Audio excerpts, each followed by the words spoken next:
Hello, everybody! Today, we need to B sharp and see the awesome saxophone playing and the great trickery, and saxophone manipulation of Jimmy Sax. It's kind of interesting. He's turning into a pretty super famous guy.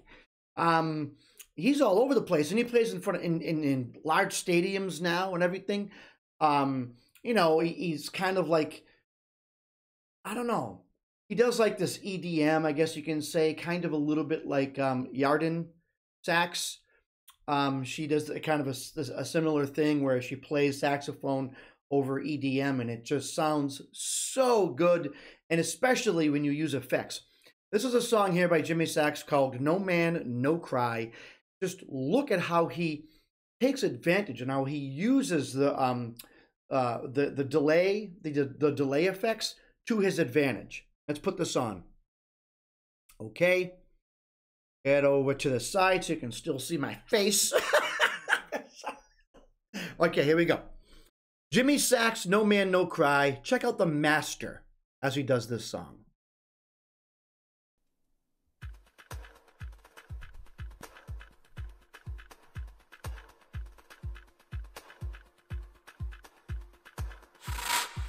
Do that. What?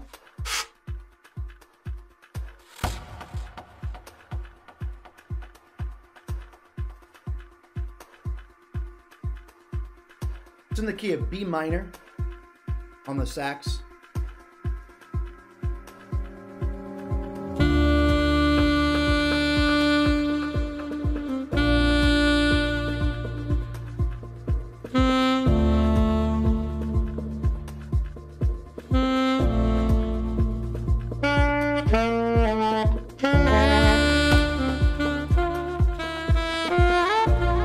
I like that.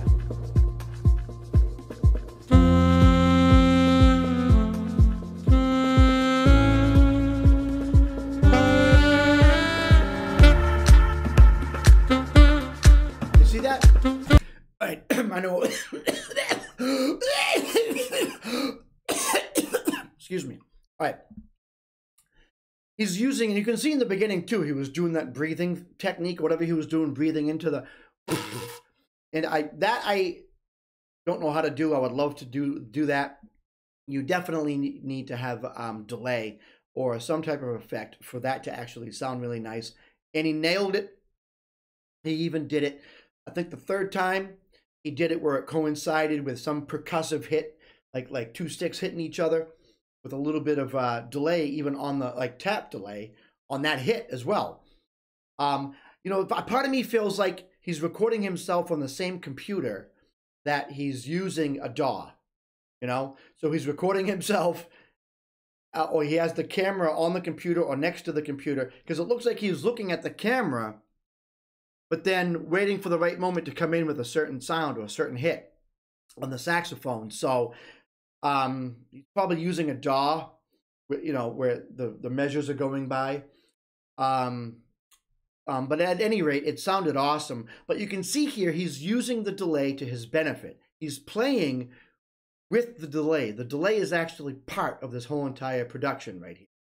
Without the delay, this wouldn't sound as good. He's stopping and purposefully leaving space so you can hear the saxophone kind of echo on, But if you just play fast, you can't really do that. You have to stop and allow space for the delay to have its effect. And he's doing that wonderfully.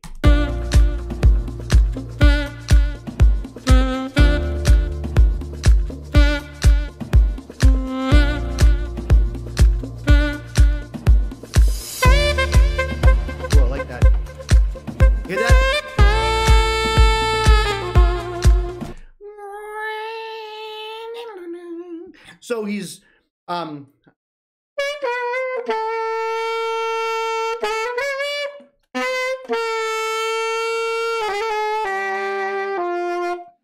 okay, so he's going from G to D, but he's kind of, he's using his throat instead of just playing a straight note. He's actually you know, almost bending to a degree. Right? And I'm telling you, after watching this video for the first time, I think I walked away with like 3 tricks that I can implement in my playing and that I have been implementing.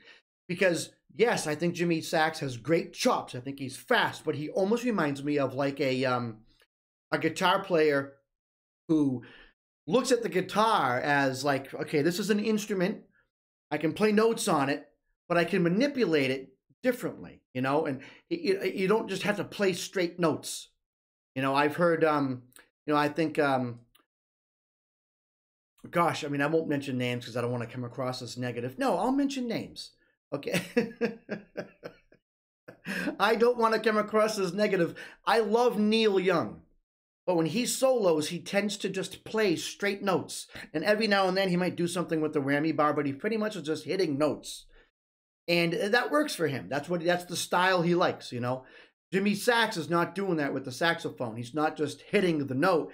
He's manipulating the note any way that he can to add effect, to just add emotion to his playing. And he's bending the sound of the note and the pitch of the note with his throat. You know, you do that with your throat and your tongue. You know, it's just really a great trick. And of course, with the delay and everything on top of that, and his excellent playing, it's just a beautiful sound. I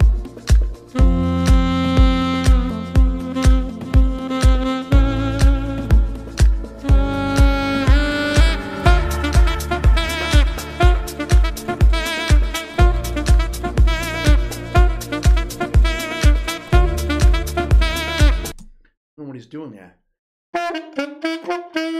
Okay. Ah.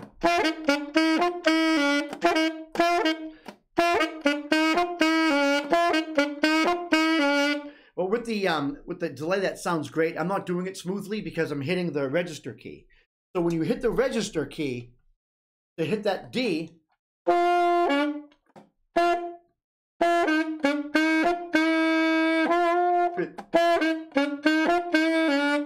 so you're going from D to C sharp to B. Ah. It's not easy to do. It's almost easier if you use this D here, but he's using the middle D. So he's taking a different route. You know, a lot of players might actually use this D here. But he's so adept and so great at playing that he's using the register key and playing the D, where you have to basically put down all of your fingers. But then to get that C sharp, you have to let go of all of your fingers. So he's going from pressing all of his fingers, including the register key, to not pressing any fingers. And you hear how I have trouble with that. I squeak sometimes because you really have to let go of that register key at the proper time. But he's got that down to a science, and he's just nailing it.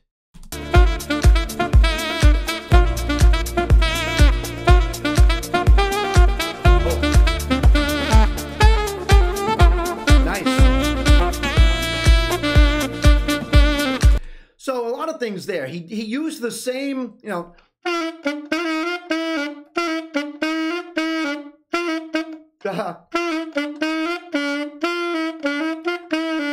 And then he went into some type of, you know, he did some type of riff. I don't know. I don't remember what he did, but he did some type of riff right at the end of it. And then like went back to it. And now he's doing other things. And you can hear when he lands on a note that he holds for a measure.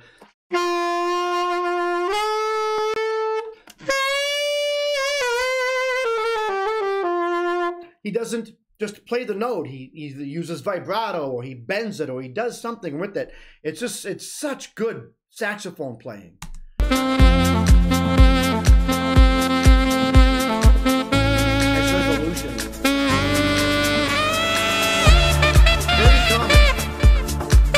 So he's going to play essentially the same thing, although a little bit differently, but he's going to do it an octave higher.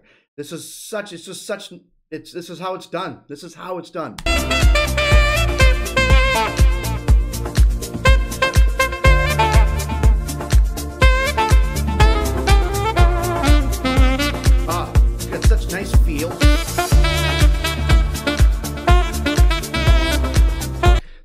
almost doing that riff again, but not. He's almost doing the riff, but he's not. He's doing something different. I just love it.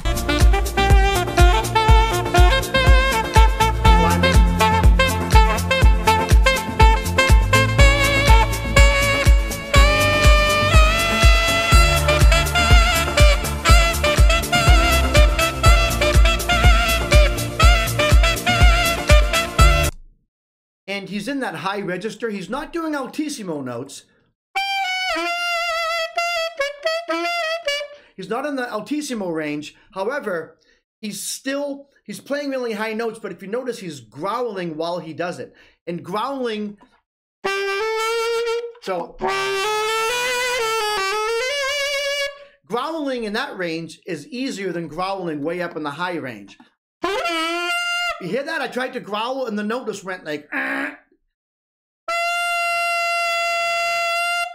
So it's harder to growl. You actually have to lessen the amount of growling you do in your throat to get those really high notes, because if you growl the same amount as you growl for the other notes, you're going to get a...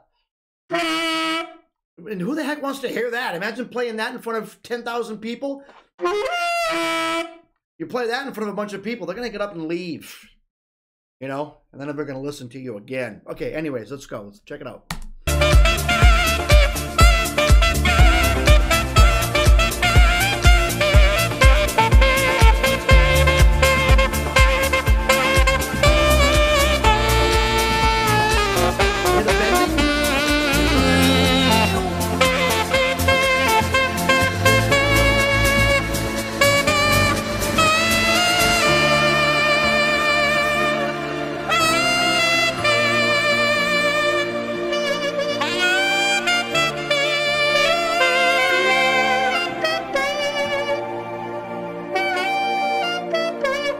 My reed is dry.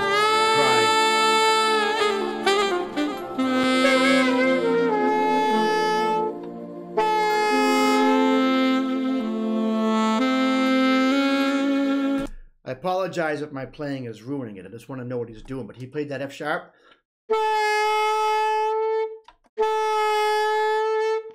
And just did that bending with his throat again. It's just amazing. I love it.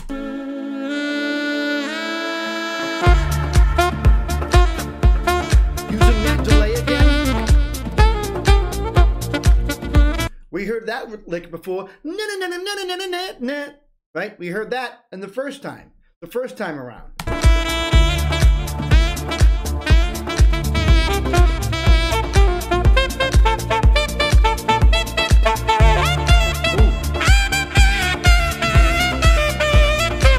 He's still not playing altissimo notes.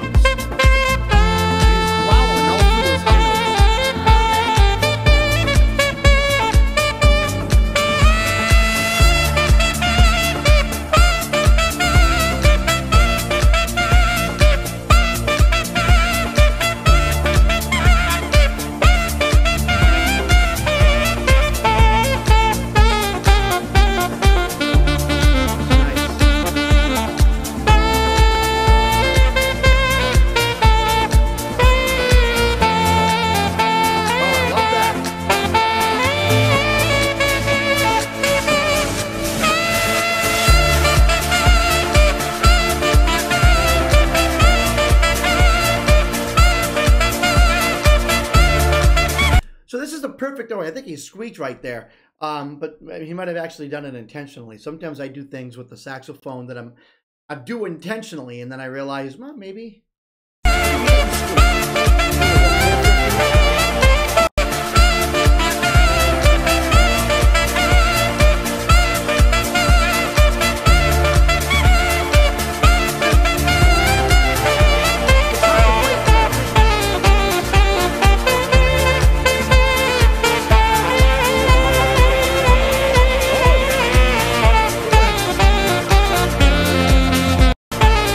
Okay, all right. I love this song and I love this video. I really wish that he showed his right hand. You know, all I'm seeing is his left hand. But I swear he was doing something with his right hand right there to add some type of effect.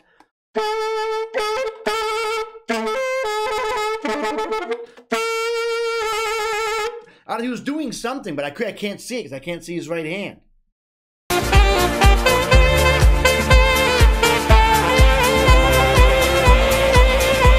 Oh, you see that? I think it was trying to show us.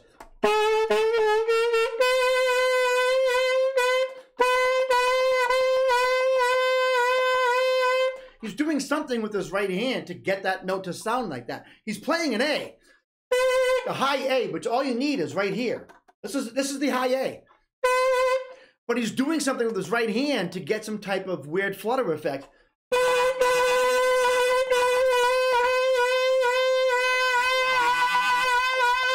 I don't know what he's doing, but it sounds amazing.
So,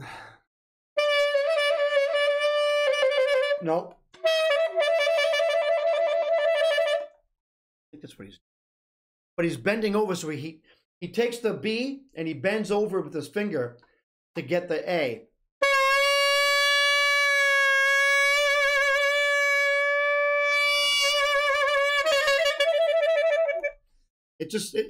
You know, this is what I'm talking about. You know, I've seen some really good jazz players. And I've watched a bunch of it. Now that I'm into the sax, I'm just watching videos of people playing the sax, and I'm learning stuff. And you do learn stuff when you watch masters play their instrument. You learn stuff from them, and there's absolutely nothing wrong with that. You're not stealing at all. You're just not. What if Jimmy Sax never decided to write music, but he's still an awesome sax player, and then he was giving lessons, and he took me aside and said, "No, try out this trick."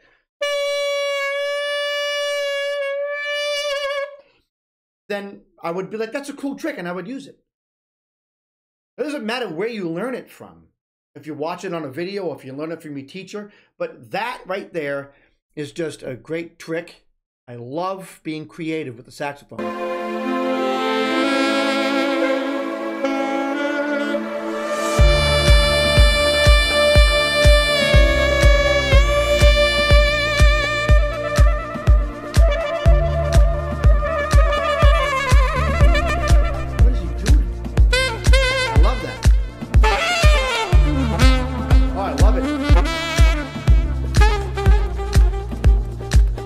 Delay. You got so much control. So much control.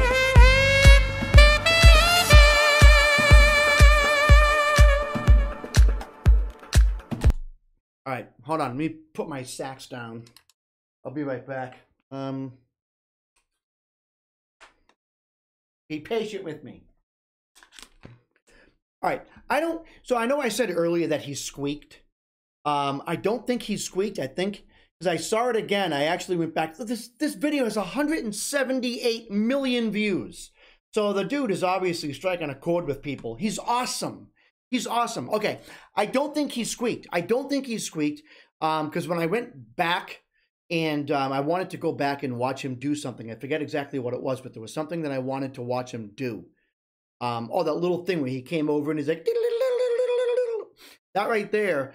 When I went back far enough to hear that squeak again, and it wasn't a squeak, because it was him changing notes, going from one note to the other. I think it was a high E to a high D, something like that with the palm keys. So when you use the palm keys, you actually kind of play here. You don't press the fingers down with your fingers here.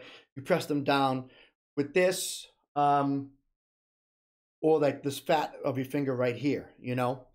So, but anyways, I mean, the guy is absolutely amazing. And what I love about him is he's got chops, man. He's got chops. And if you see him live, if you watch him perform live, he's absolutely awesome at the saxophone. He's just really, really good. He's freaking awesome. But I believe he approaches the saxophone in a similar way that I'm approaching it, right? Yes, you do want to have chops. You want to play through the scales. You want to understand what you're doing. You want to play notes. You want to follow the chord changes and stuff. You don't want to play bad notes, and bad notes do exist. It's not all jazz if you play a bad note. That's just a bunch of crap. You know, if you play a wrong note, try to fix it, but you played the wrong note, you know? But it's better to do that than to not give a crap about what you're playing. You know, like I think Beethoven or some famous person once said, it's, you know, to play a wrong note is unavoidable. To play without passion is unexcusable, or something like that. I'm probably misquoting him. And it's probably not even Beethoven for all I know. You know, it's probably Steve Smith. But, okay, anyways. He looks at the saxophone and tries to figure out things that he can do to add emotion to his playing, but also that make the playing fun. He makes the playing fun by doing stuff with the saxophone. You know, he just does different things. So the listener, especially in a video like this where the camera's like that, you can see a lot of what he's doing. You can see the tricks. My only complaint, okay, and I have to say this, is that you didn't see the right hand that much throughout the video. Not the end of the world, but it's nice to see what's going on with both hands, especially for someone like me who wants to steal all your secrets. So, but anyways, this is Ari Aster from B Sharp and C. I just had to make this video about this song, but trust me, like, this dude is out there. He's prolific. He does a lot of live videos also. So sometimes he's just sitting in his studio at home with his beer, and he's putting on some like dance music, house music, EDM. He puts that on in the background, and the dude just plays. He just plays. You know, he knows the language of music. He knows very easily how to play over the music. And I just think it's awesome. I think it's awesome. I think he's, you know, an up-and-coming star. He's already like huge. Like, I saw a video of him. He was playing in a concert hall, I think in front of an audience of like 7,000. And I think he was the concert. I don't think it was like, you know, oh yeah, you know, we're going to listen to AC/DC, but first, opening up for AC/DC is Jimmy Sachs. No, I believe he was the keynote performer, you know? So, that can even be said. Keynote performer. Is that a thing? But anywho. All right. Well, thank you for paying attention to this week's episode of B Sharp and C. Stay tuned for more. Once again, this is your host, Ari Aster, saying, keep it groovy.